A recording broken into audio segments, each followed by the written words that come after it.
Bonjour, bienvenue pour l'analyse du CAC 40 boursicoté.com pour le jeudi 11 février 2010.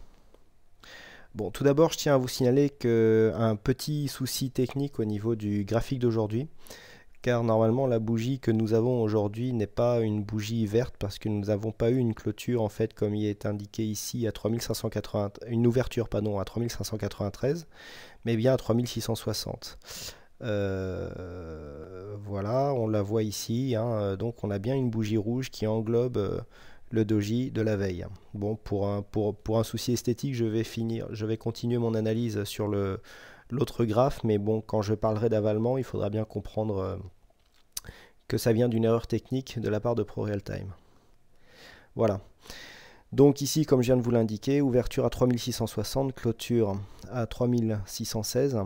Donc on a eu un avalement baissier. Donc un avalement, je vous rappelle, c'est un corps, en fait le corps de la bougie du jour qui englobe en totalité le corps du doji d'hier. Bon, nous avons eu un deuxième test en fait, un deuxième essai de fermeture de gap.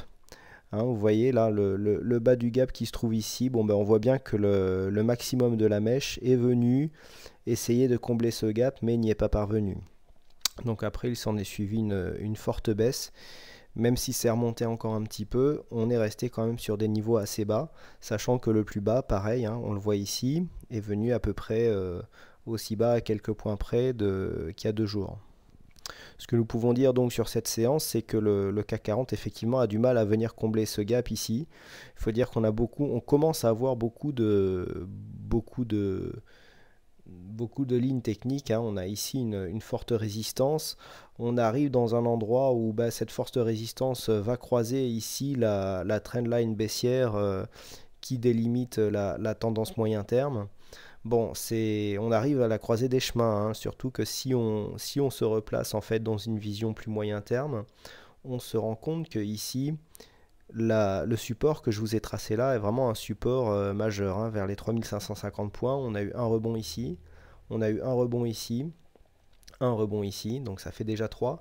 Et ici, hein, dans la précédente tendance, quand on était en tendance haussière, c'était une résistance. Donc vraiment ici, une ligne assez forte. Donc bon, par rapport à ce que nous pouvons dire pour la suite, ce que l'on peut regarder déjà, c'est qu'on a une légère hausse des volumes. Donc sur une bougie baissière, c'est jamais bon signe, bien évidemment. Bon, les indicateurs techniques sont assez mitigés, hein. On est à un RSI qui bouge pas beaucoup et qui reste en zone neutre. Le stochastique qui sort de sa zone de survente sur son signal d'achat. Bon, normalement c'est plutôt positif. On a cet avalement baissier donc qui est apparu aujourd'hui sur des volumes en légère hausse. C'est pas très bon, mais bon, rien de grave. On est venu ici buter sur un plus bas, le même plus bas que la bougie d'il y a 2 jours. Donc bon, cette bougie n'a pas une grosse dynamique. Pour les prochains jours, toujours pareil, hein, pas grand chose de nouveau. Tant qu'une des 2 bornes n'est pas dépassée, premier scénario haussier. Alors là, il va falloir beaucoup de force parce que du coup, ça va nous faire 2 lignes à franchir quasiment coup sur coup.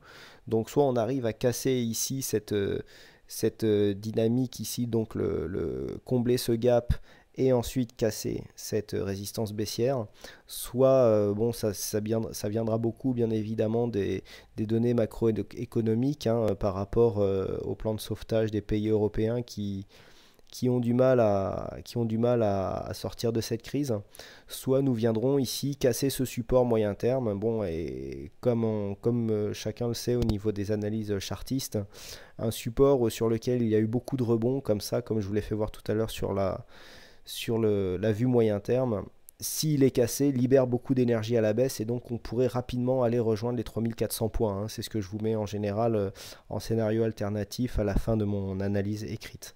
Donc voilà, bon, pour l'instant, on surveille ces 2 zones-là. Je pense que là, maintenant, la sortie de ce trend horizontal par une de ces 2 bornes devrait nous donner une indication plus précise sur la tendance à venir. Donc au niveau de mes tendances à court terme, moyen terme, je réitère les mêmes avis que ceux d'hier. Il faut vraiment attendre qu'une de ces 2 bornes soit dépassée pour en savoir plus pour les prochains jours. Voilà, merci à tous pour votre fidélité et je vous dis à bientôt et bonne soirée.